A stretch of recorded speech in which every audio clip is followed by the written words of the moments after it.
जैसे नाम लेते हैं तो कष्ट बढ़ते जाते हैं, ऐसा क्यों? कष्ट बढ़ते जाते हैं। ऐसा लग रहा है कि सारी चीजें हमारे अगेंस्ट ही हो रही हैं। नहीं, ऐसा तो नहीं है, पर यह जरूर है कि प्रारब्ध इस समय बुरा आ चुका है। जैसे इस समय हमने नई खेती बोई गन्ना, और पीछे बोया है बम्बूल, तो अब गन्ना तो अब नया उगेगा, बम्बूल तो अभी पहले से है। तो ये पूर्व का प्रारब्ध आ गया और अभी भजन शुरू किया, अब आपको निगेटिव दिखाई देने लगा। और अगर पूर्व का प्रारब्ध सही है तो आप घोर पाप अभी करो तो आपको कोई कष्ट नहीं होगा, क्योंकि वो पुण्य जो है ना वो आपको बचाएगा और आपको फलीभूत करेगा। लेकिन जिस दिन वो नष्ट हो जाएगा और ये नई खेती पाप की और पुराना पाप, तो बम ब्लास्ट ऐसा होगा कि न इस लोक के रह जाओगे ना परलोक के रह जाओगे। तो सत्य मार्ग में चल रहे हो, कष्ट आ रहे हैं, ये पूर्व का हमारा किया हुआ कर्म है, इसको चुपचाप सह लो। अभी जो नई फसल बो रहे हो ये जब आएगी तो आनंद में डूब जाओगे। नहीं तो हमको निराश नहीं होना, हताश नहीं होना, उदास नहीं होना, हारना नहीं है, इसको रौंदना है। प्रारब्ध को रौंद करके भगवत प्राप्ति करनी है। अगर हम हार गए तो हमारा जन्म चला जाएगा। अच्छा, निगेटिव क्या होगा आप देखो, कोई संपत्ति, कोई व्यापार, कोई व्यक्ति, कोई वस्तु, यही निगेटिव होंगे। यही आपके विपरीत आज कि हमारी कामना थी ऐसा हो जाए, हम चाहते थे ऐसा हो जाए, हम चाहते, ये प्रश्न करके देखो जीवन में किसके नहीं है, किसके नहीं है, किसके जीवन में नहीं है? सबके जीवन में, क्योंकि जीवन दो कर्मों से बना है, शुभ और अशुभ। कभी सुख मिलता है, कभी दुख मिलता है, कभी अनुकूल पक्ष आ जाता है। आप ये नहीं कह सकते कि आपके जीवन में अनुकूलता आई ही नहीं, कह नहीं सकते आप, क्योंकि ऐसा हो ही नहीं सकता। दिन है तो रात आएगी, रात है तो दिन आएगा, दुख आया है तो सुख आएगा, सुख आएगा तो दुख आएगा। ये क्रम चल रहा है प्रभु, हमको इस क्रम को तोड़ना है। सुख दुख के इस चक्र को तोड़ करके भगवान की प्राप्ति करनी है, तो इसमें सहना पड़ेगा। पीछे वाले बैच में यही कहा कि भगवान अवतार लिए तो संघर्ष करना पड़ा, हम लोग तो जीव हैं, फिर हमें संघर्ष से डरना नहीं चाहिए। चाहे रामावतार हो, चाहे कृष्णावतार हो, चाहे भगवान का जो अवतार हो, आप उस अवतार में देखो भगवान को संघर्ष करना पड़ा इस संसार में, तो हम तो जीव हैं, फिर हम संघर्ष से क्यों डरे? जब संसार का मालिक आता है तो उसे संघर्ष करना पड़ता है, फिर हम तो उनके अंश हैं, तो हम संघर्ष से नहीं डरेंगे, दुख से नहीं डरेंगे, हम आगे बढ़ेंगे। आगे बढ़ो, नाम मत छोड़ना, नाम मत छोड़ना। नाम छुटाने के लिए माया आपको ऐसा दर्शन करा रही है कि नाम जब जब से शुरू किया तब से बुरा, कभी कभी संयोग लग जाता है। जैसे अब कल से आपका बुरा प्रारब्ध शुरू है, अब आज आप सत्संग सुने हो, कल से गीता भागवत सब लेके घर गए और विपत्ति शुरू, ये मरा वो ये, तो ये हुआ यार, जब से भागवत आई है घर में, जब से गीता और जब से सत्संग सुना है, चैन खो गया, गंगा जी में पधराया। ये है माया भगवान की। अब वो संयोग नहीं जाना, अब आपने फ्रॉड किया, गलत किया, असत्य किया, अधर्माचरण किया, और आपका संयोग लग गया पुण्य का, और आपका अच्छा अच्छा होने लगा, आपने यार बाजी जीत गए। ये माया का खेल है, इसको समझना होगा। ये अगर समझ, ये रहस्य रघुनाथ कर बेग ने जाने कोई, और जो जाने रघुपति कृपा तो सपने मोह न हो। बहुत बढ़िया चलो, नाम जप करो, अच्छे आचरण करो, और बुरे आचरणों का जो हमें फल मिले उसे भोग लो, तो आगे जो आएगा वो बड़ा मंगलमय आएगा। और अभी नाम छोड़ दोगे तो फिर वही आचरण है, तो हमारी नई खेती फिर बर्बाद हो जाएगी। और पता नहीं मनुष्य शरीर मिले कि ना मिले भाई, बड़ा दुर्लभ है मानो दे। तो हमें लगता है राधा राधा तो बोलते रहो, चाहे दुख में हो चाहे सुख में हो, आगे बड़ा मंगल होगा। हम लोग आगे के लिए वर्तमान में कष्ट सह लेते हैं। एक आदमी लेबरी कर रहा था हितधाम में, तो दोपहर के कड़क धूप, और वो बीड़ी पीने लगा, तो उसका जो क्या कहते हैं, जो ठेकेदार, वो आया, उसको गाली दी, वो काम में लग गया। वो जब चला गया तो उसके पास गए, हम कहा आप इतनी मेहनत करते हो, गाली दे रहा था, आप जवाब नहीं दे सकते? बोले बाबा शाम के 500 रुपया मिलेंगे, अगर उससे हम गाली के बदले गाली देंगे, थप्पड़ मार के भगा देगा, तो 500 रुपये के लिए वो धूप सह रहा है और गाली सह रहा है। तो हम आगे आगे आनंद के लिए, परमानंद के लिए, भगवदानंद के लिए अगर वर्तमान में कष्ट सह रहे हैं तो क्या परेशानी है? हमें सहना पड़ेगा, सहना पड़ेगा, सबको सहना पड़ता है। कोई ऐसा विश्व में नहीं है जिसको दुख सुख दोनों ना प्राप्त हुए। किसी को भी बता दो हमें कि वो अगला आदमी है जिसे दुख मिला ही नहीं, कभी नहीं है, हम मानेंगे नहीं, भगवान को नहीं। जब भगवान अवतार हुए तो दुख सुख का क्रम चलता रहा ना। हम वही पीछे बताया कि भैया सुबह राज्याभिषेक रघुनाथ जी का, महामंगल मोद अवधपुरी में, सामय के 14 वर्ष का वनवास है, तापस वेश विशेष उदासी 14 वर्ष राम। बिगड़ गई बात, पूरी अयोध्या उजड़ गई। 14 वर्ष तड़प तड़प के अयोध्यावासी भगवान के विरह में जिए, 14 वर्ष। और कहाँ था राम राजा बनने वाले, आनंद मंगल छा रहा था। तो भाई देख लो, भगवान के अवतार लीला में दिखाया गया नहीं संघर्ष, नंगे पैर भगवान हो, क्या क्या सब। तो हमें लगता है हम लोग उनके जन हैं, हमको ये संघर्ष लड़ना चाहिए, हारना नहीं चाहिए। पंडित दीपक शर्मा जी, रतलाम, मध्य प्रदेश। राधे राधे महाराज जी, सरकार आपके चरणों में कोटि कोटि प्रणाम। गुरुदेव भगवान, श्री जी ने इस दास को एक कर्मकांडी ब्राह्मण के रूप में कार्य पर लगाया हुआ है। गुरुदेव, जब किसी के ग्रहों के प्रतिकूल प्रभाव के कारण हम अलग अलग ग्रहों के उपचार हेतु उनके नाम का जाप अनुष्ठान करते हैं, जब इस सृष्टि को बनाने वाले समस्त ग्रहों इत्यादि को बनाने वाले श्री हरि हैं, तो क्या अलग अलग ग्रहों को साधने की बजाय यजमान को हरि तत्व से जोड़कर उनके पूरा क्लियर। जब जानकी नाथ सहाय करे तब कौन बिगाड़ सके नर तेर ले। हाँ, जो पे कृष्ण चरण मन अर्पित तो करी है का नवग्रह रंक। एक भगवदानंद, एक भगवत नाम, एक भगवत रूप, भगवत लीला, संपूर्ण विघ्नों का ना। हरि स्मृति सर्व विपद विमोक्षणम। भगवान का स्मरण मात्र समस्त विघ्नों का नाश कर देता है। हमें लगता है ये बहुत उत्तम सत्संग के द्वारा आपको बुद्धि मिली है, आप इसको स्वीकार करें और ऐसा ही अनुष्ठान करावें, उससे निश्चित मंगल हो जाएगा। हरि विमुख हो और आप शनि राहु की उपासना करो, बिल्कुल आप जितना चाहो उतना अनुष्ठान कर लो, कभी आपके अनुकूल नहीं हो सकते हो। और 7.5 शनिचर लगा हो और भगवान की आराधना कर रहा तो कुछ नहीं बिगाड़ पाएगा, आप समझे। ये सब लोकपाल, बड़े बड़े देवता, बड़े बड़े नक्षत्र, ये सब भगवान। देवराज इंद्र की पूजा रुकवा दी ठाकुर जी ने, जब देखा त्रिभुवनपति का अभिमान है, रुकवा दी। ब्रज में बाबा से कहा ये जो पुआ खीर सब बना रहे हो ये किसकी पूजा के लिए, तो कहा देवराज इंद्र की पूजा के लिए। तो भगवान ने उपदेश किया और कहा देवराज इंद्र की पूजा नहीं होगी, गिरिराज गोवर्धन की पूजा होगी। और जब देवराज इंद्र को पता चला तो उन्होंने कहा ऐसे नष्ट कर दो पूरे ब्रज को, पूरे ब्रज को सांवर्तक मेघगणों को आज्ञा की, जो प्रलयकालीन मेघ वर्षा के द्वारा नष्ट कर दो, ओले वर्षाओ ऐसा। उनको भगवान का प्रताप तो पता था, लेकिन प्रमाद स्थिति के कारण भूल गए थे। भगवान ने सुदर्शन चक्र को आज्ञा की, ऊपर ही सब उठा के गिरिराज जी को 7 दिन 7 रात्रि समस्त ब्रजवासियों को, आसपास भगवान शेष जी घेरा बनाए हुए। जब देखा भागवतिक शक्ति के आगे कुछ नहीं, तो चरणों में आके कामधेनु गाया के साथ आके अभिषेक किया और चरणों में कहा प्रभु अब दोबारा गलती नहीं होगी, हम जान गए कि आप परब्रह्म परमात्मा हो।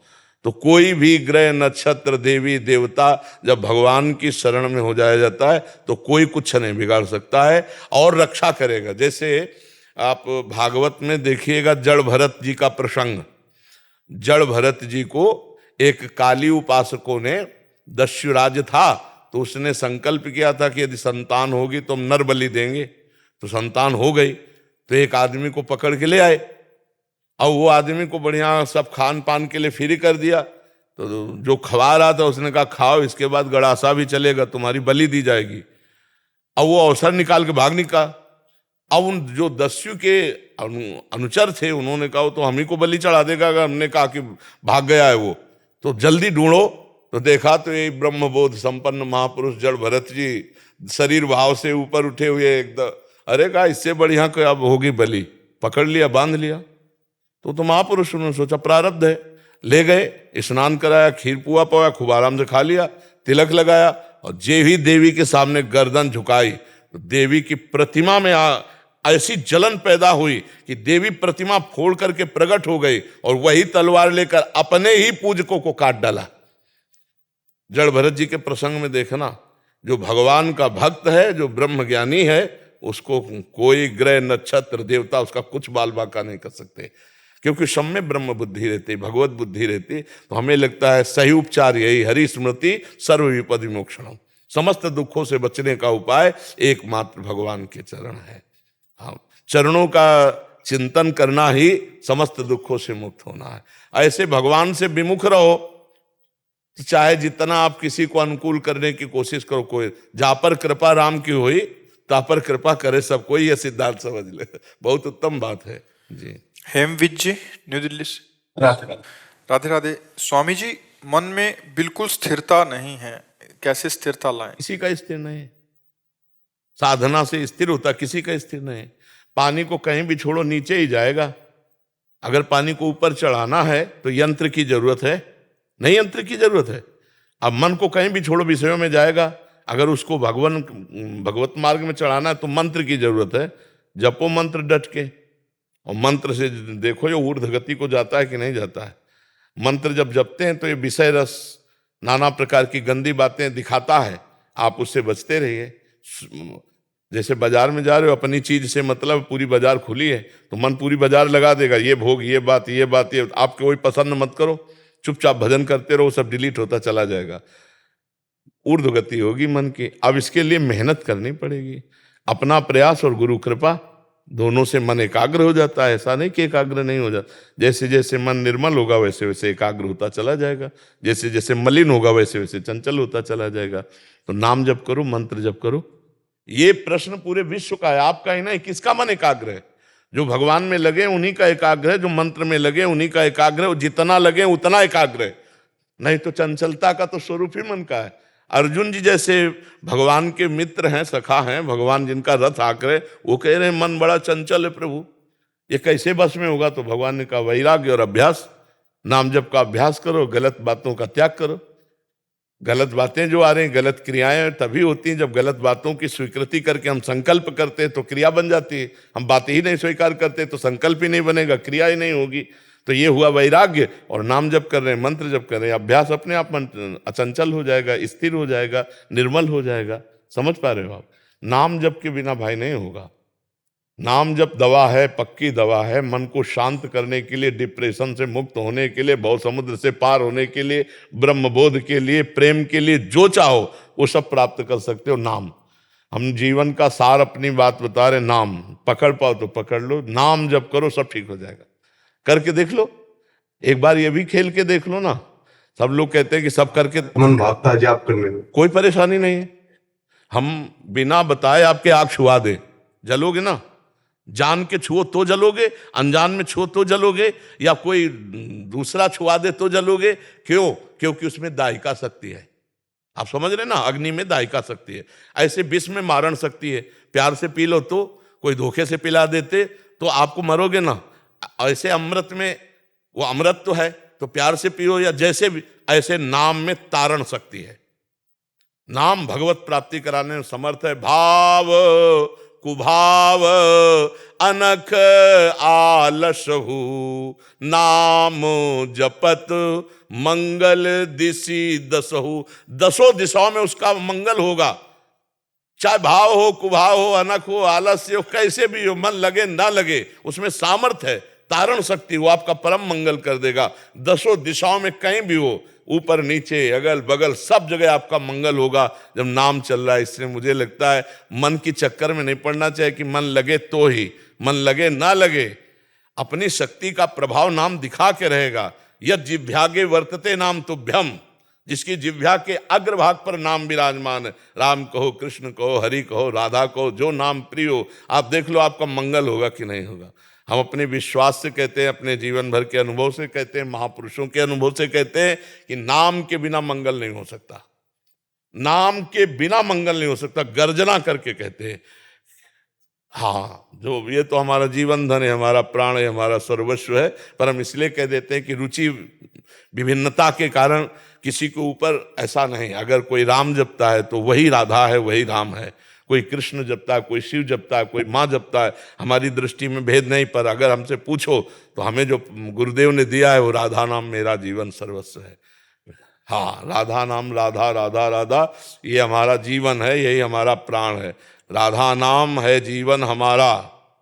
पूरा जीवन का सार बता रहा हूं, सब साधनों को करके, सब साधनों को करके। राधा नाम है जीवन हमारा। राधा नाम प्राण आधार है। राधा नाम है कर्ता विधाता। राधा नाम पालनहार है। राधा नाम सबका पूज्य है। राधा नाम का पूजन करें। राधा नाम के ही ध्यान से हम अपना शुद्ध मन करें। राधा नाम के जप ध्यान से प्रेम बढ़ता जाएगा। राधा नाम ही हमें प्रेम में निकुंज में पहुंचाएगा। सर्वोपरि वृंदावन धाम नवनिवृत्त निकुंज, सब कुछ इसी राधा नाम से प्राप्त है। राधा नाम सुधारसम रसितुम जिह्वास्त में विह्वला, राधा राधा राधा राधा, ये सर्वस्व है। अब जैसे कोई भगवान नाम और जप करता है तो मेरे भगवान के अनंत नाम है, सब नामों में सब में सामर्थ्य, तारण शक्ति, सब में ज्ञान शक्ति छुपी हुई है। जो नाम जप करो उसी से सब प्राप्त हो जाएगा। पूरा जीवन श्री जी को सेवा में, राधा बाग श्री जी का, वहीं रहना विरक्त भाव से, जल पुष्प और सब श्री जी की सेवकाई में पूरा जीवन जो है, अब वृद्धावस्था है, पूरा जीवन लाडली जी महाराज की सेवा में लगा दिए। घर परिवार से किसी भी तरह का कोई संबंध नहीं, कोई मतलब भगवान की बड़ी विशेष कृपा होती तब ऐसे जीवन अर्पित, और बड़ा फक्कड़ जीवन, मतलब न एक ईंट रखवाए न एक रुपया, पूरा जीवन भिक्षावृत्ति से जीना और लाडली जी की सेवा करना। अब तो वृद्ध शरीर हो गया। ललित सिंह जी जयपुर से। राधे राधे। राधा वल्लभ श्री हरिवंश महाराज जी, दंडवत प्रणाम। महाराज जी, प्रेम प्राप्ति में सुख की आशा बाधक क्यों है? क्योंकि सुख देह धर्म से युक्त है और प्रेम भागवत धर्म से युक्त है। समझते हो? प्रभु से प्रेम होता है तो प्रेम गलियति साकरी तामे दोनों समाये। प्रेम में दो वृत्तियां नहीं चल सकती, अपना सुख और इष्ट का सुख नहीं चल सकता। अपना सुख तो देहाभिमान युक्त भोगानंद जो है ना, और परमात्मा सुख तो देह भाव विस्मृति, पांचों भूले देह शुद्धि, देह शुद्ध विस्मृति प्रेमानंद भगवदानंद। इसलिए प्रेम में स्वसुख वांछा बाधक है, तत्सुख भाव पूरक है। स्वसुख वांछा देह भाव को लेकर के है, इंद्रियों को लेकर के है। जो भगवत सुख का आनंद लिया जाता है वो स्वसुख वांछा नहीं, वो तो हमारी आत्मा है। आत्मा हरिवंश प्रगट परमानंद श्री हरिवंश प्रमाण मनम, हमारी वो तो आत्मा, जो आत्म सुख भगवत सुख है। जैसे हम प्रभु के ध्यान में सुखी हो रहे हैं तो ये तत्सुख है। तत् माने प्रभु, उनको प्रभु सुख है। और ये पर सुख है, देह पर है, जगत पर है, ये पर सुख है। पर सुख का मतलब हम स्वसुख में आए तो हम गए, और तत्सुख भगवत सुख है। तत् माने परमात्मा सुख, तत्सुख परमात्मा सुख। तो अगर हम परमात्मा सुख में डूबे हुए तो प्रेम में डूबे हुए हैं, और देह भाव में डूबे हुए तो भोगानंद में डूबे हुए हैं। खान पान देखना सुनना ये सब जितने सांसारिक भोग हैं, शब्द स्पर्श रूप रस गंध, इनसे राग होता है, मोह होता है, आसक्ति होती, प्रेम नहीं होता। प्रेम तो सिर्फ प्रभु से होता है। संसार में यही जो प्रेम फैला तो उसको राग कहा गया, मोह कहा गया, आसक्ति कहा गया। और जब वो परमात्मा की तरफ गया, प्रियालाल की तरफ गया, तो वो प्रेम कहा गया। प्रेम में स्वसुख वांछा नहीं होती। सेवक सुख चाहे मान भिखारी, सेवक बन करके अपना शरीर सुख चाहे तो सेवा कैसे कर पाएगा? तो इसलिए स्वसुख वांछा बाधक है। अब आगे बढ़ोगे तो खुद दिखाई देगी स्वसुख वांछा कितनी बाधक। अब हम अपने सुख के किसी एक इंद्रिय सुख में फंस जाए तो प्रियालाल का विस्मरण होने लगेगा, प्रियालाल की सेवा सुख की भावना नहीं बन पाएगी। अपने सुख का चिंतन, ये खाना, ये देखना, ये भोगना, किसी एक वृत्ति में फंस जाए तो प्रेम में बाधा खड़ी हो जाएगी। जब सर्वेंद्रियां पूरा मन अपने इष्ट में, सुधो चले अपने धर्म रसकन सो प्रीतम का है, कबहू काल वृथा नहीं जाए। एक सेकंड भी ना अपना शरीर का चिंतन ना भोगों का चिंतन, एकमात्र भगवत चिंतन, तब प्रेम प्रगटता है। ऐसे थोड़ी प्रेम प्रगटता है, वो कहे दो चार बूंद आंसू आ जाना प्रेम थोड़ी है। प्रेम का मतलब है आठों पहर अपने इष्ट के चिंतन में बढ़्यो आनंद मोद सबके, महाप्रेम सुरंग रंगी, और न कछु सुहाय तिनको जुगल सेवा सुख पगी, निशिदेव से जानत नाहि सजनी, एक रस भींजी रहे गोप गोपिन आज दुर्लभ, ते सुखे दिन प्रतिलह। बढ़्यो आनंद मोद सबके, महाप्रेम सुरंग, महाआनंद महाप्रेम प्रिया जी के चरणों से है। पर वहां तक पहुंचने के लिए पहले दूरादपास से स्वजनान, पहले अपने पारिवारिक सुखों का त्याग करे, फिर अर्थ के द्वारा प्राप्त करोड़ों प्रकार के सुखों का त्याग करे, फिर साधना के द्वारा प्राप्त सुखों का त्याग करे, तब प्रियालाल के सुख को प्राप्त होता है। दूरादपास स्वजनान सुखमर्थ कोटिम, सर्वेषु साधन वरेषु चिरम निराशा, वर्षंत में सहजाद्भुत सौख्य धाराम, श्री राधिका चरण रेणु मनुस्मराम। अब देखो, जैसे प्रियालाल की आप भक्त हो तो भगवत चर्चा हो रही है, अब यहाँ कोई विषय चर्चा करने लगे तो आपका मन जाएगा? नहीं जाएगा ना। एक इंद्री संभल गई, ऐसे हम प्रियालाल का ध्यान कर रहे हैं, हमारे सामने कोई कितना भी प्रिय हो अच्छा नहीं लगेगा। ऐसे हम प्रियालाल का उच्छिष्ट पा रहे तो हमें कोई अन्य भोग नहीं। ऐसे संपूर्ण इंद्रियां प्रियालाल में लग जाए तो सुसुख वांछा कर, फिर क्या सुख नहीं मिलता, क्या अपार सुख मिलता है। वो भगवत सुख है। विषय सुख त्याग की बात कही गई, समझ रहे हैं आप। विषय सुख का भोगने वाला भगवत प्रेम में नहीं जाता है। जो नहीं खान पान ते भावे है, नहीं कोमल वसन सुहावे है, सब विषय लगे ते खारा है, हरि आशिक का मग न्यारा है।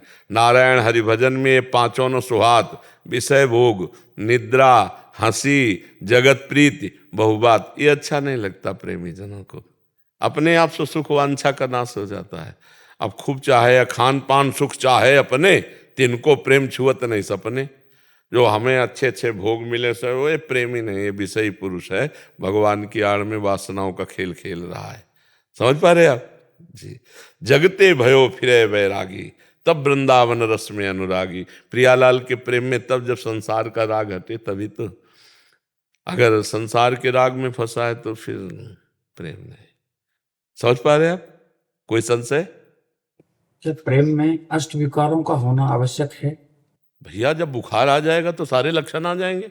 वो होना क्या, करना पड़ता है क्या? विकारों का जो अष्ट विकार प्रेम के हैं वो विकार तो नहीं, वो तो निर्विकार है, पर उनको कहा जाता है अष्ट सात्विक भाव कहे जाते हैं उसमें जो आता है। तो जब बुखार आएगा तो उसके लक्षण नहीं आ जाएंगे, तो जब प्रेम आएगा तो उसके लक्षण अपने आप आ जाएंगे। ये मतलब कोई हमारी क्रिया थोड़ी है, वो तो स्थिति है। जब प्रेम आता है तो प्रेम का स्वभाव होता है, वो एक भी कामना नहीं रहने देता।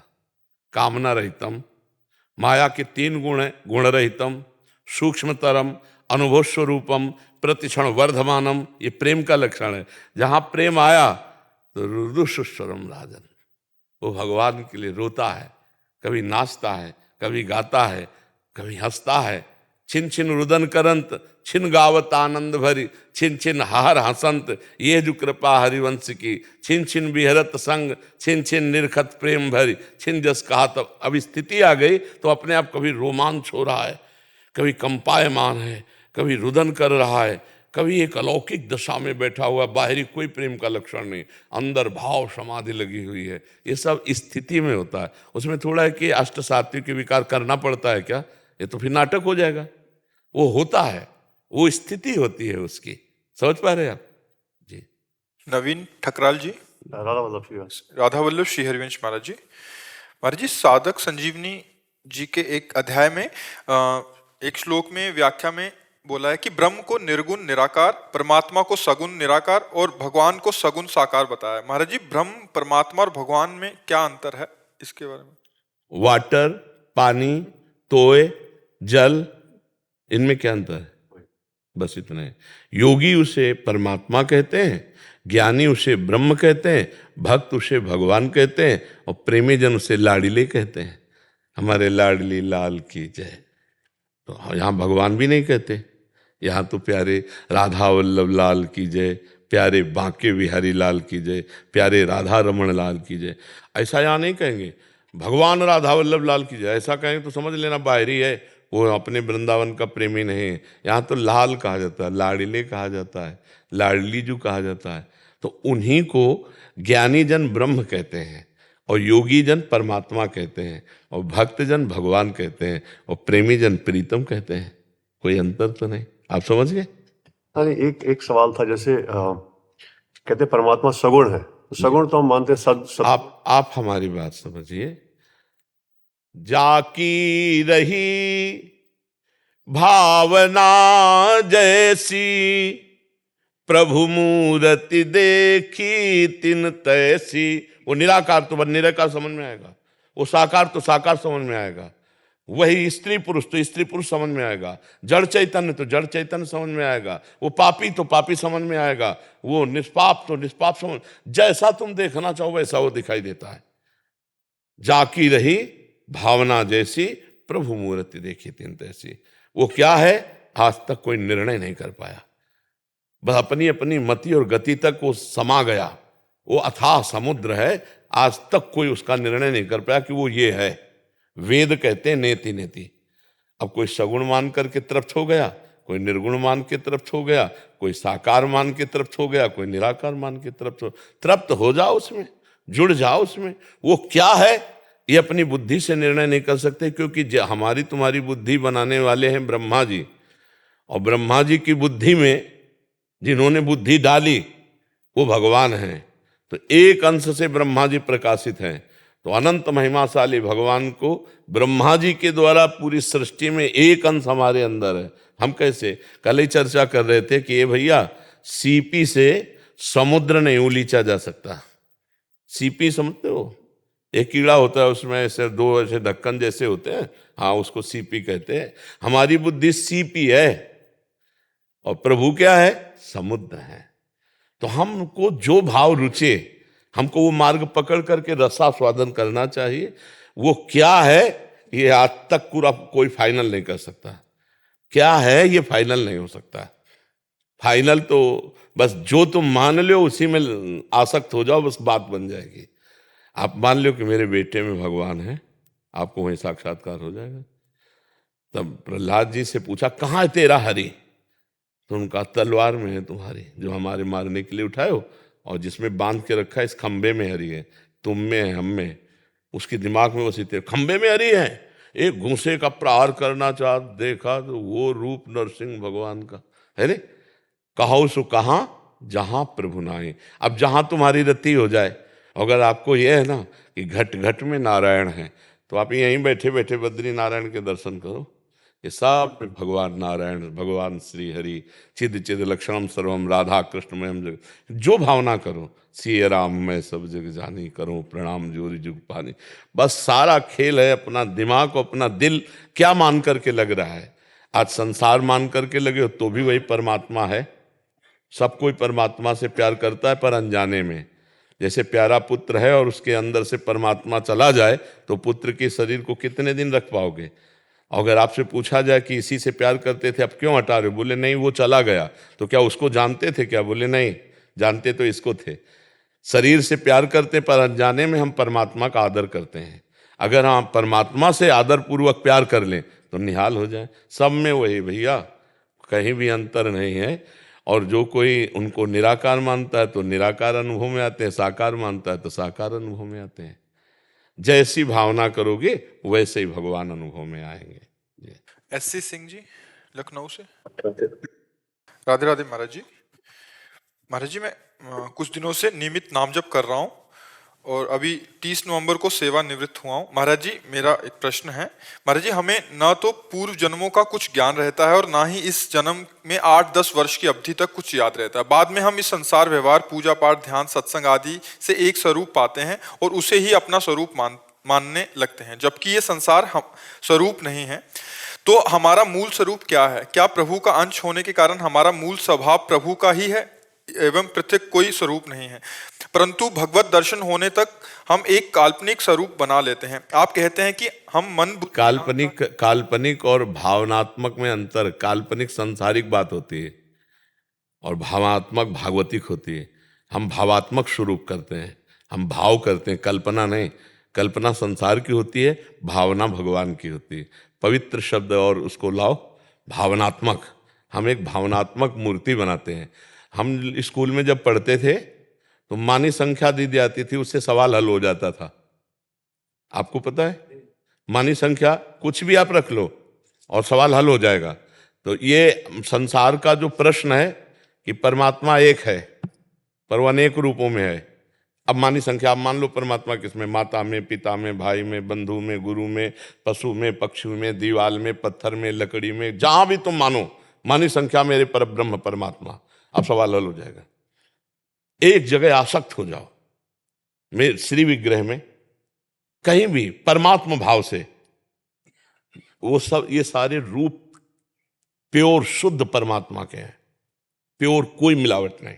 जैसे हम किसी बात को समझाने के लिए खंडन और मंडन दो पद्धतियां अपनाते हैं। अन्वय व्यतिरेक, जैसे वेदांत है, अन्वय व्यतिरेक, ब्रह्म सत्यम जगन मिथ्या। इसके बाद ये नहीं है, ये नहीं है, पीछे देखो शब्द क्या आ रहा है, ये नहीं है। और ये नहीं है करते हुए जब पहुंचे जहां, तो फिर सर्वम खलमिदम। अब बताओ, ये पहले ही था ना, ये अब तो नहीं हुआ ना, पहले ही था। पर हमको दो पद्धतियां अपनानी पड़ती हैं राग के कारण। हमारा राग शरीरों से है, तो ये ब्रह्म नहीं है, वस्तुतः ब्रह्म ही है। अब हम तुमको मूल अवतरण से बता रहे हैं। ब्रह्म मूल प्रकृति, त्रिगुणात्मिका प्रकृति, मूल प्रकृति से त्रिगुणात्मिका प्रकृति, फिर उससे महातत्व, महातत्व से अहंकार, अहंकार से त्रिगुण अहंकार, त्रिगुण अहंकार से ये सब पंचभूत आदि, और पंचभूतों में ये सब रचना देख रहे हो। जब समिटता है तो पंचभूत त्रिगुण अहंकार में, त्रिगुण अहंकार मूल अहंकार में, अहंकार महातत्व में, महातत्व त्रिगुणात्मिका प्रकृति में, त्रिगुणात्मिका प्रकृति मूल प्रकृति में, मूल प्रकृति में ब्रह्म। तो ये सब है क्या? वही तो परिवर्तित होता रूप में, रूपांतरण होता चला रहा है। तो सर्वम वासुदेवा सर्वम। अब बताओ कहाँ कहाँ हमें खोजने जाना, पर हमारा विश्वास नहीं है, हमारी श्रद्धा नहीं इन रूपों में, क्योंकि हमने पहले से सुन रखा ये मायामय रूप है, ये सब परिवर्तनशील है। तो अंदर जब हम अपने आप को ढूंढ नहीं पाए, कई साल हो गए आपको शरीर में रहते हुए? 61 वर्ष में एक सेकंड भी आप अपने से नहीं मिले। हाँ, इसकी खोज ही नहीं की आपने। रुपया की खोज की, पद की खोज की, प्रतिष्ठा की, दुल्हन की, बच्चा की, सम्मान ले। सच्ची मानिएगा, आपने कभी व्याकुल होकर खोज ही नहीं की अपनी। अब अपनी खोज ना होने के कारण हम परमात्मा की खोज की तरफ कदम बढ़ाएं, तो ये ऐसा खेल है कि बीच में शीशा रखा है, जैसे दो दिखाई दे रहा है, एक मैं और एक ये, और शीशा हटाओ तो केवल मैं। गीता गायक भगवान श्री कृष्ण कह रहे हैं, जब सृष्टि नहीं थी तो मैं था, जब सृष्टि नहीं रहेगी तो मैं ही रहूंगा, तो बीच में मैं ही मैं हूं। तो ये अंतःकरण चतुष्टय जो है, परिचय जानते हो? मन बुद्धि चित्त अहंकार, अंतःकरण, ये दर्पण की भांति है। इसी में आत्मस्वरूप का प्रतिबिंब पड़ते हुए जो मैं है, वही हमें फंसाए हुए है, वही हमें फंसाए हुए कि मैं स्त्री, मैं पुरुष, मैं ये। इसी मैं को मिटा दे, दर्पण हटा, तो शुद्ध मैं जो है वो ब्रह्म स्वरूप है, उसमें और परमात्मा में अंतर नहीं है। ब्रह्मविद ब्रह्म भवति। तो अगर ब्रह्म नहीं होता तो क्या किसी क्रिया से ब्रह्म बन जाएगा? गोस्वामी जी कह रहे जानत तुम्हें हो जाए, तो पहले से ही वही था, उसमें कोई परिवर्तन होता क्या? आत्मस्वरूप अपरिवर्तनशील है, वो चैतन्य घन है, वो एक रस है, वो चिदानंद है। बस ये बात है, वो जो है तत्त्वमसि, तत्त्वम असि, वही तुम हो। पर ये सवाल हल नहीं हुआ अभी सवाल हल नहीं हुआ, अभी साधना करनी पड़ेगी। इसीलिए साधना करनी पड़ेगी, खूब संसार के चिंतन को छोड़कर भगवत चिंतन परायण रहो। कोई नाम ले लो गुरु से, कोई रूप ले लो भगवान का, तो मानी संख्या नाम रूप से सबका स्वरूप निराकार है। आपका कोई आकार थोड़ी है, आप जिस आकार को मानते हैं आप वही हो जाते हैं। नहीं, आपका कोई आकार नहीं है, आपका कोई आकार नहीं है। आप जो आकार दें, जैसे भक्ति में भी है तो सखा भाव, वात्सल्य भाव, शब्द समझना, ये क्या है? भाव है ना। तो जो भाव आरोपित करोगे आपका आत्मा वही हो जाएगा। आपने आरोपित किया कि मैं सखा हूं भगवान का, तो आत्मस्वरूप सखा हो गया। आपने आरोपित किया मैं दास हूं, तो दास हो जाएगा। आप आरोपित करो मैं वही हूं, तो वही है। आप जो चिंतन करेंगे, और कोई चिंतन नहीं करेंगे, तो जो है वो परमात्मा ही है। अब चिंतन करना सहज है हमारे लिए, अचिंत्य होना बड़ा कठिन है। अब देखो, चिंतन रहित होना बड़ा कठिन है, इसलिए हम इसको चिंतन में फंसाते हैं।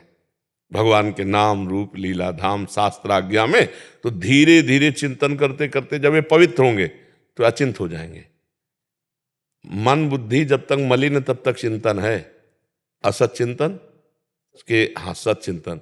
और जब वो मैं बचता है तो ना असत होता है ना सत होता है, ना असत होता है ना सत होता, कोई चिंतन। महाराज मेरा जो प्रश्न आगे भी था जी, जैसे मृत्यु के बाद आदमी का शून्य हो जाता है, या उसका जो एक भाव है वो बना रहता है, कुछ जो सच्ची? पूरे संस्कार बने रहते हैं, पूरे संस्कार। जैसे मूर्छा के बाद जगेगा ना, तो पूर्व का सारा याददाश्त जितनी भी है वो पुनः जागृत हो जाएगी।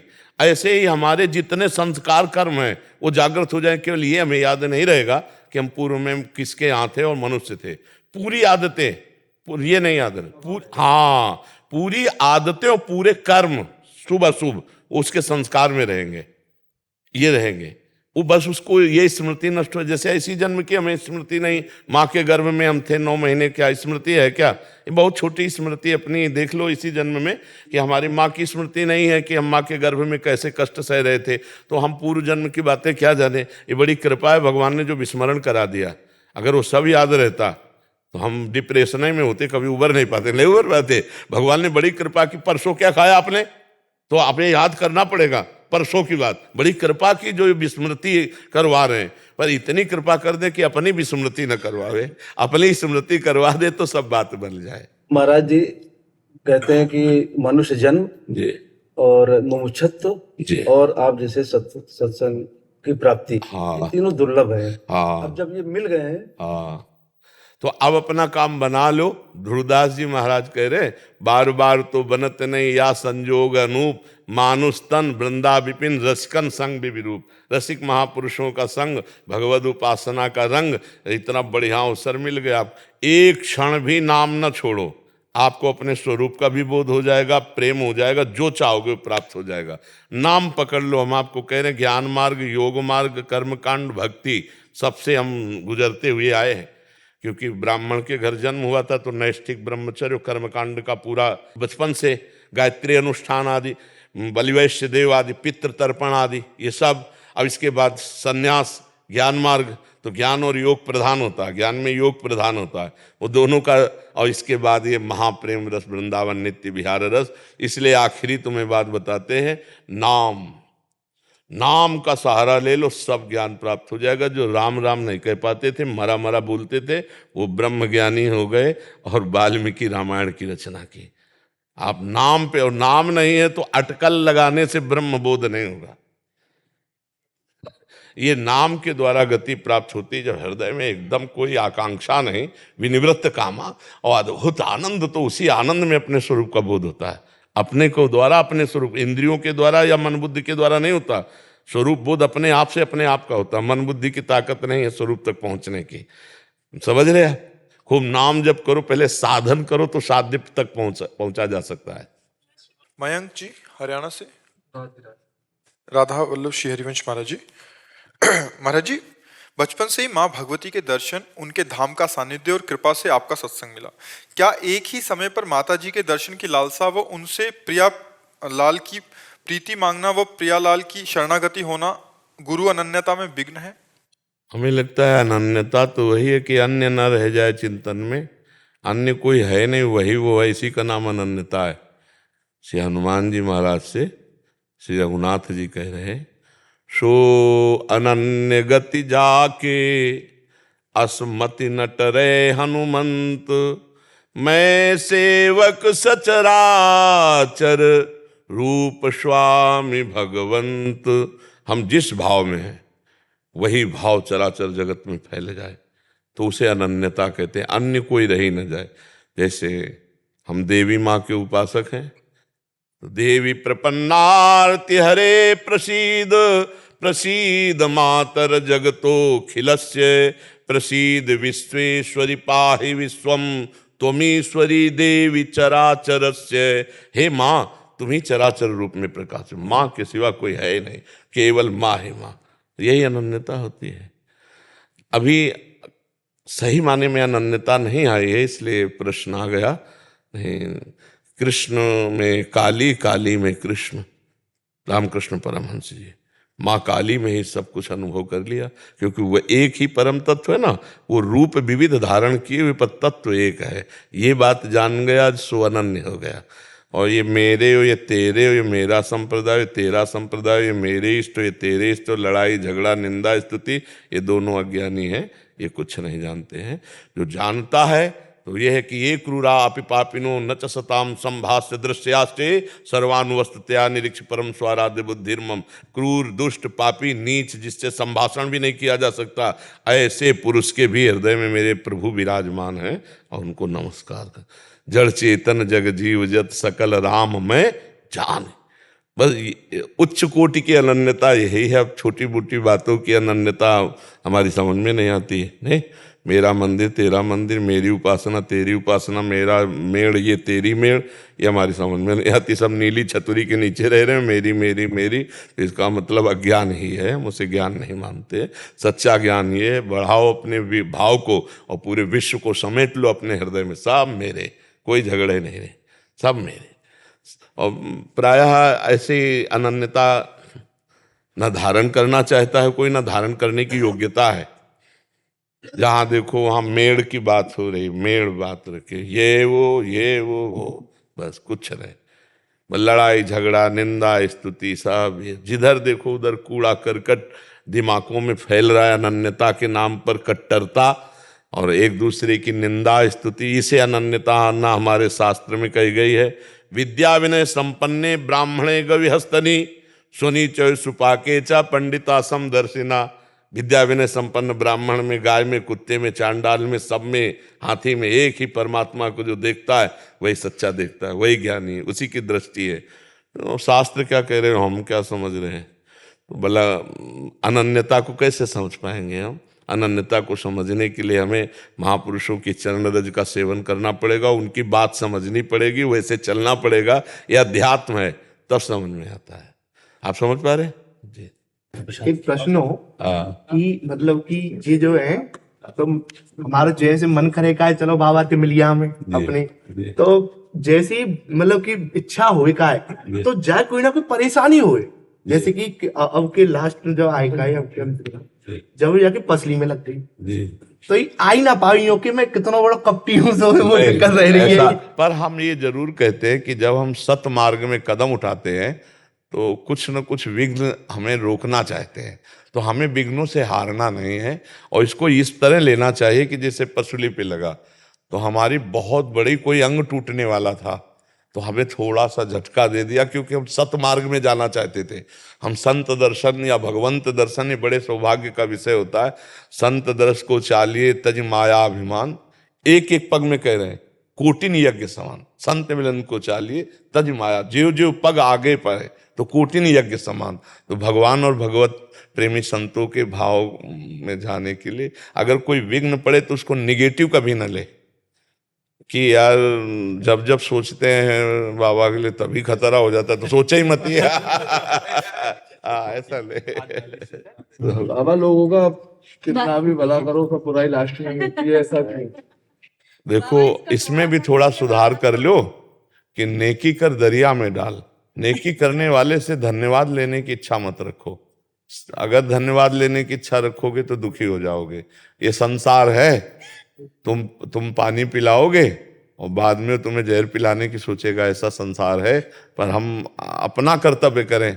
जैसे एक बिच्छू गंगा जी में बहती जा रही थी तो एक साधु ने निकाला तो उसने मारा, फिर गिर गए, फिर निकाल ले। तो एक आदमी ने कहा जब मारते तो क्यों निकाल ले? तो उनका उसका स्वभाव है बिच्छू का, हमारा स्वभाव साधु स्वभाव, हम निकाल के रहेंगे चाहे जितना मारे।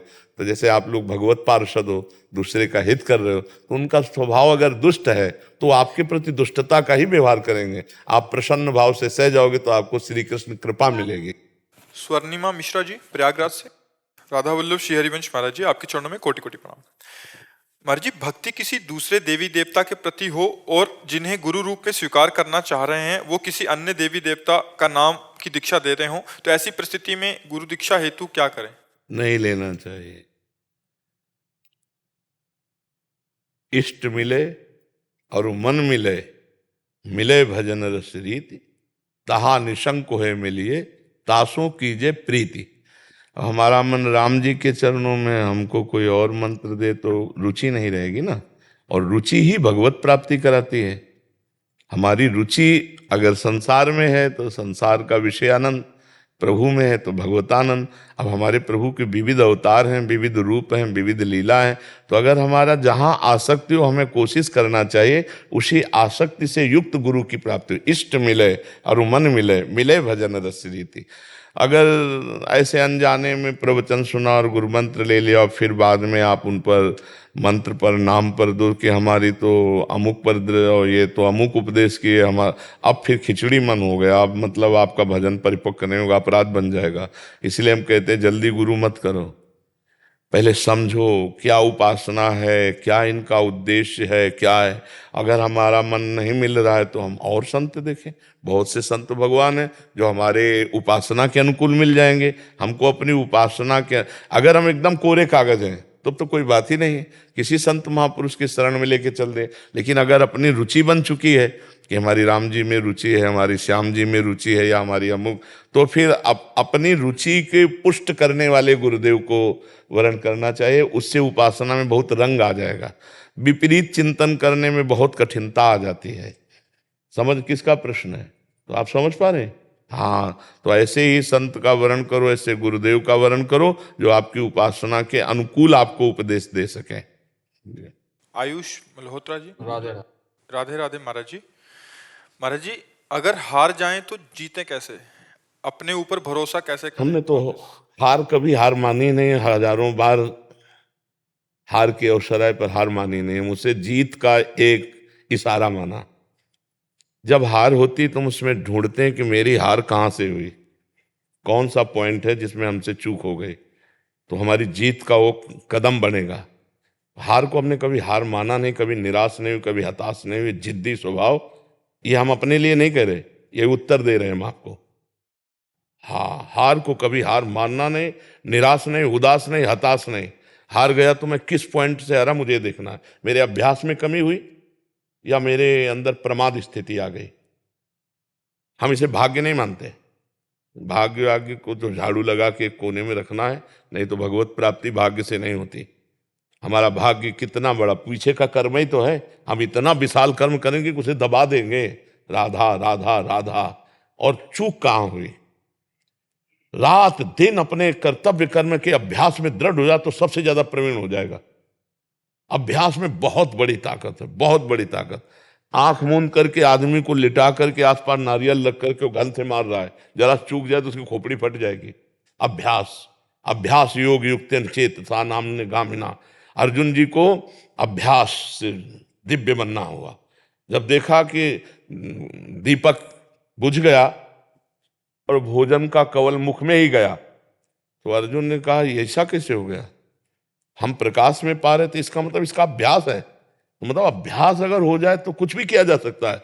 रात्रि में साय बाणों की, तो उनके जो गुरुदेव थे वो गए, देखा तो उनका अर्जुन इतना तुम्हारे अभ्यास में प्रियता है, तो उनका गुरुदेव विश्व का सबसे बड़ा धनुर्धर बनना है। तो द्रोणाचार्य जी ने कहा मैं आशीर्वाद देता हूं तुम्हारे अभ्यास को देखकर कि विश्व में तुम्हारे जैसा धनुर्धर कोई नहीं होगा। तो हम भी भगवान के अंश हैं यार। हम थोड़ी चूक कर देते हैं, मनोरंजन के लिए हम ढील दे देते हैं, अपने अभ्यास में प्रमाद कर देते हैं। चाहे पढ़ाई हो, चाहे जो भी हो, हमको बिल्कुल उसमें तन्मय रहना है। राधा राधा राधा पढ़ाई हमारा कर्तव्य। तो हम इतनी मोटी ग्रंथ होगी, हम उसे कंठस्थ कर लेंगे, पूछो कहां से पूछोगे। पर यह तभी होगा जब ब्रह्मचर्य ठीक होगा, खान पान ठीक होगा, नहीं तो स्मृति का नाश हो जाता है। ब्रह्मचर्य, आज जो नए बच्चे हैं ना, ब्रह्मचर्य का नाश मतलब स्मृति का नाश, दिमाग, प्रमाद, गंदी बातें देखना, यही सब अच्छा लगेगा। उन्हें हम कह रहे ब्रह्मचर्य में इतनी ताकत है कि कोई भी बात आप सुनाओ और 10 दिन बाद आप पूछ लो आकर के, वही वैसे उस मिलेगी। तो हमें लगता है कि जैसे शरीर स्वस्थ है और ब्रह्मचर्य हो, तो ये तो बहुत छोटी छोटी किताबें होती है, इतने मोटे मोटे ग्रंथ ऐसे पूरे याद हो जाते हैं दिमाग में। एक बार सुनाओ, दिमाग में बैठ गए, क्योंकि स्मृति है। अब नए नए बच्चे गंदी गंदी बातें देखते हैं, गंदा भोजन करते हैं, व्यसन करते हैं, तो उनकी स्मृति पढ़ाई में कहाँ लगेगी? फिर तो गंदी गंदी बातों में लगेगी। वो फिर जब हार जाते हैं तो सोचते हैं कि शरीर को नष्ट कर दें, क्योंकि ताड़ना मिलती घर से कि इतने पैसे लगाए पढ़ाई में, ऐसा तुम कर दिए। तो माता पिता तो बड़ी मेहनत से कमा कर तुम्हें पढ़ा रहे हैं, तुम व्यसन आदमी ऐसे। तो हमें लगता है बच्चा कि अगर संयम से चला जाए तो जिस डिपार्टमेंट में हम हों, हम जान की बाजी लगाकर ऐसा अभ्यास करें, कौन किस में फेल हो जाएंगे। ये बाबागिरी कोई छोटी मोटी युद्ध वाली बात नहीं, बहुत बड़े युद्ध की बात है, बहुत बड़े युद्ध की बात है। ये कोई खिलवाड़ नहीं, जैसे अपने लोग बचपन से आए ना, भूख प्यास गर्मी सर्दी काम क्रोध लोभ मोह मद मत्सर लोगों की गालियां सामने से। तो हमें हारना नहीं। हम अपने उदाहरण से कहते हैं, अगर हम आज जरा सा अपने को स्वीकार कर लें कि मैं किडनी फेलियर आदमी हूं तो उठने लायक नहीं हूं, उठने लायक नहीं। हार नहीं मानी, आज भी हार नहीं मानी। हम अपने समय से देखते हैं, हमें उठाओ, हमें स्नान करवाओ, हमें चलो ले चलो, हमारी दिनचर्या चलेगी। मतलब बहुत जिद्दी स्वभाव, मतलब प्राण दे सकते हैं लेकिन अपना नियम नहीं तोड़ सकते, अपनी दिनचर्या नहीं तोड़ सकते। तब जाकर के ये स्वभाव और श्री जी की कृपा, तो ये आज जो है दिनचर्या चल रही। नहीं तो बच्चा हारना है ही नहीं। हम हार में विजय खोजते हैं, हमें विजय का वहीं खोज मिली जहां हम हारे। जहां हमें हारने की नौबत आई वहीं खोजा विजय। कहां से? तो सूत्र मिला, विजय का सूत्र मिला हार से। तो हार कोई बुरी चीज नहीं है, निराश नहीं होना चाहिए, हमारी और उछाल होगी। खिलाड़ी का गेंद जब ऐसे नीचे जाता है ना, तो ये ना समझे नीचे गया, वो नीचे से थपक मारेगा तो अपने लक्ष्य पे जाएगा। हम सब भगवान के हाथ के बाल हैं, हमको चिंता नहीं करनी है, बस हमें अभ्यास करना है और भगवान का चिंतन करना। कोई भी कार्य ऐसा दुर्लभ नहीं जो हम कर न सके। हम मनुष्य हैं, भगवान के अंश हैं, हमको हारना नहीं। 1000 बार हारेंगे तो भी हम दौड़ पड़ेंगे अपने लक्ष्य की तरफ। हार कर नहीं बैठ जाएंगे कि यार 1000 बार हार गए अब क्या जीतेंगे। नहीं, हम हार को जीत में बदलेंगे, तभी बात बनती है। नहीं अगर ऐसे तो फिर आदमी बोले ये फसल नष्ट हो गई, हम फेल हो गए, हम हार गए, शरीर छोड़ने से वही 5 स्टार होटल थोड़ी रखा है कि आओ स्वागत है तुम्हारा, भूत प्रेत बनोगे और परेशान होगे। इसलिए बहुत हिम्मत करके, मनुष्य जीवन संघर्ष का जीवन है। हम तुम तो जीव हैं, भगवान के अंश है। जब भगवान राम जी अवतरित हुए तो आप उनके जीवन चरित्र को पढ़िए। सुबह होने जा रहा है राज्याभिषेक, जय जय मचने जा रही हो, सामय के 14 वर्ष का वनवास और विशेष उदासी, तापस वेश विशेष उदासी, 14 वर्ष राम वनवासी। और क्या क्या कष्ट प्रभु को सहना पड़ा। नंगे पैर प्रभु ऐसे जंगल में जहां कांटे कंकड़ नाना प्रकार के जंगली जंतु, क्या क्या नहीं कष्ट सहा हमारे प्रभु ने। और वहां पे सिया जी का हरण हो जाता है, ये कितना भीषण युद्ध होता है। कैसे तो आप सोचो, जब प्रभु का अवतार संघर्ष में, तो हमारा संघर्ष में लेगा। अरे हम भी तो उनके बच्चे हैं। जब हमारे पिता आते हैं तो उनका जीवन कितना संघर्षमय होता है। आप देखो कृष्ण जी का, देखो संघर्ष में अवतार हो रहा है। कंस के कारागार में राक्षसी पहरेदारों के अंतर्गत उस अंधेरी कोठरी में हथकड़ी बेड़ियों से जकड़े हैं वसुदेव और देव की। वहां पर ब्रह्म परमात्मा का अवतार, जिनका नाम समस्त बंधनों को काट देता है, वो पधार रहे कहा जहां हथकड़ी बेड़ी जकड़ी हुई। फिर देखो तुरंत चैन नहीं, इतने बालक जो हुए वो तो कंस ने मार डाले। अब इतने श्याम सुंदर को कम से कम भर नेत्र देख ले तो भय लग गया कि इतने सुंदर बालक को कहीं कंस मार दिया। तो बोले प्रभु हम आपसे इस बात की प्रार्थना करते कि हमारे इस भय को दूर करो। तो बोले भयभीत हो तो गोकुल छोड़ आओ। अपने प्राण प्यारे सर्व सुंदर बालक को दूसरी जगह छोड़ने के लिए विवश होना पड़ा। आप देखो भगवान वहां कितने दिन टिके ब्रज में, प्रगट लीला में 11 वर्ष। मथुरा से द्वारिका, क्या क्या, जो ही मथुरा पहुंचे तो कंस का वध कर दिया था। तो कंस का ससुर था वो जरासंध। अरे 21 अक्षौणी सेना लेकर के, महाभारत में तो 18 अक्षौणी, 21 अक्षौणी सेना लेकर के 17 बार आया। फिर काल यवन आया, 18वीं बार भगवान भागे थे रण छोड़ भगवान, क्योंकि काल यवन को मरवाना था मुचकुंद के हाथ से। फिर सरकार का अंतिम जो लीला हुआ बाण संधान करके। तो आप सोचो जब भगवान अवतरित हो रहे तो इस संसार में उनको संघर्ष सहना पड़ा, तो हम तुमको सहना पड़े। हमारे तुम्हारे सामने तो इतने संघर्ष है नहीं। आराम से खूब बुद्धि को भगवान में लगाते हुए संघर्षों से लड़ना है। हमें ये नहीं सोचना हाय हाय क्यों विपत्ति आ गई। नहीं, विपत्ति आई तो हमको उससे गुजरना है, हमको उससे निपटना है। भगवान ने यही अवतार लेकर के सिखाया है। हम धैर्यवान बने, बुद्धिमान बने, पर इसके लिए भगवान का भजन चाहिए। भजन नहीं है तो फिर रुपया पैसा से धैर्य नहीं आता है। ये विवेक रुपया पैसा से बाजार में नहीं मिलता, ये सत्संग और भजन से प्राप्त होता है। विपत्ति, दुख और हार को बर्दाश्त करके आगे बढ़ने का जो उत्साह मिलता है वो अध्यात्म से मिलता है, वो लौकिकता में नहीं है। महाराज जी, ये प्रश्न इन्हीं का नहीं है। आजकल के नए बच्चे जो पढ़ रहे हैं या किसी परीक्षा के लिए तैयारी कर रहे हैं या कहीं आर्मी में भी होना है, महाराज जी क्या इतना प्रयास कर लेते हैं तो सक्सेस मिलता नहीं है, फिर उसके बाद बहुत निराशा। हम ये कहते हैं प्रयास में सफलता है। हमारी बात हर विद्यार्थी अगर मान ले, हमें फिर इसका उत्तर दे, आप अपने ब्रह्मचर्य को छीण मत करना, आप कोई नशा मत करना जब तक विद्या अध्ययन कर रहे हो, ये बहुत बड़ी साधना है। और अगर आप ग्रेजुएट ना हो जाए तो हमें बताना। लेकिन 13-13, 12-12 वर्ष के बच्चे कुसंग के कारण, मोबाइल के कुसंग के कारण गंदे गंदे क्रियाएं करने लगे, गंदे गंदे आचरण करने लगे। अब ये फेल नहीं होंगे तो क्या होंगे? नहीं तो हमारी एक केवल बात समझ लें, ब्रह्मचर्य छीन होने मत देना और कोई नशा मत करना। फिर आपको देखो अपने आप ब्रह्मचर्य आपको पढ़ाई में न लगा दे तो बताना। आपको सच्ची कहते हैं कि इतना ब्रह्मचर्य में ताकत है कि जैसे चतुरासी जी है तो जोई जोई प्यारो करे से है ना, तो ऐसे पीछे से आज वह देखियो तो प्यारी रंग भरी, यहाँ जोई जोई प्यारो तक, जोई जोई प्यारो से वहां से वहां, जैसे 100, 99, 98, 97, 96, 95, 94, 93, 92, 91 बचपन में याद की थी गिनती, ऐसे उल्टा और सीधा दोनों तरफ से ग्रंथ याद, अमुक संख्या अमुक संख्या अमुक संख्या अमुक संख्या। हम अगर जिस कार्य में लगे तो उसमें तन्मयता, अब कैसे बताएं, सैकड़ों हजारों बच्चों में फैल गया है हस्तमैथुन, हजारों बच्चों में फैल चुका है। मुख्य कारण यही। हाँ, और मुख्य कारण यही, और डॉक्टर सपोर्ट करते हैं तुम्हारा स्वास्थ्य अच्छा रहेगा। हम अपनी किसानी भाषा में कहते हैं गेहूं की फसल, जो अगर कोई किसान हो, इनमें कोई किसानी जानता हो तो जानना, गेहूं की फसल जब गलेथ में आती है, गलेथ का मतलब होता बाली निकली नहीं, निकलने वाली है, और आप काट लो, ना भूस मिलेगा ना दाना, और 1 महीना और ठहर जाओ, बाली आ जाने दो, दाना पक जाने दो, तो 40 मन गिरेगा के। तो हम कह रहे हैं 20 वर्ष तक जवानी का गलेथ आता है, उसको ब्रह्मचर्य में रखो, उसको काटो मत, और 20 के बाद जब ब्याह करो तो 20-25 वर्ष तक आप संसार के खेल खेलो, आप देखो कोई परास्त नहीं कर सकता।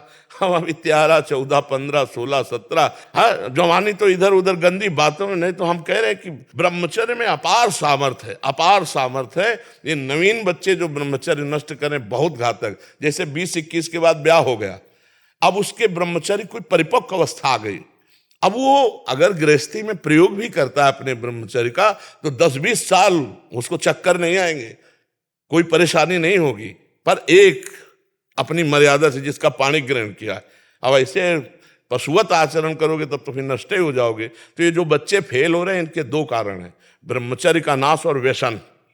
तो माता पिता के आचरण भ्रष्ट होने के कारण बच्चों के आचरण और भ्रष्ट होते चले जा रहे हैं। इसीलिए शिक्षा तो है ही नहीं महाराज जी, कहीं ना स्कूल में सिखाया जाता है हमें, ना समाज में सिखाया जाता है। ये ऐसे शिक्षा महाराज जी आप दे रहे हैं तो समझ आ रही है, तो बड़ा महाराज जी माता पिता सिखा नहीं सकते, बाहर दोस्त आदि हैं वो तो और परमात्मा में घुसा दें ऐसा। हाँ, जैसे हम लोग स्कूल जाते थे तो हम लोगों को अलग से मक्खन अम्मा देती थी, पढ़ाई है बच्चों की बुद्धि लगती है।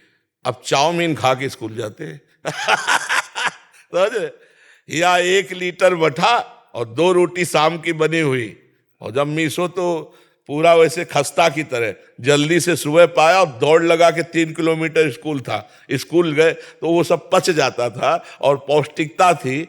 अरे आज के बच्चे देखो ना, चाय पीते हैं प्रारंभ में ही, चाय ये 40 के बाद की बात है, या जो बहुत दिमागी कार्यों में लगे हुए हैं जैसे कंप्यूटर आदि में, वो दिमाग थकान हो रही, थोड़ी सी चाय ले ली। अब नए बच्चे चाय की जरूरत है, अब वो सुबह बेड टी चाहिए उनको, 9 बजे तक सो के उठ रहे हैं, बेड टी पी, और उनके खान पान क्या होते हैं। इसके बाद जो स्कूल में हमारे तो वो बताते थे संस्कृत के जो थे कि ब्राह्मी लेकर पीना चाहिए जिससे स्मृति शक्ति पुष्ट होती है, ब्रह्मचर्य पुष्ट होता है। तो ऐसा खान पान रहता था। अब खान पान में क्या रह गया, आप देखो खान पान में क्या रह गया। तो हमारे बच्चों के भविष्य खतरे पे है।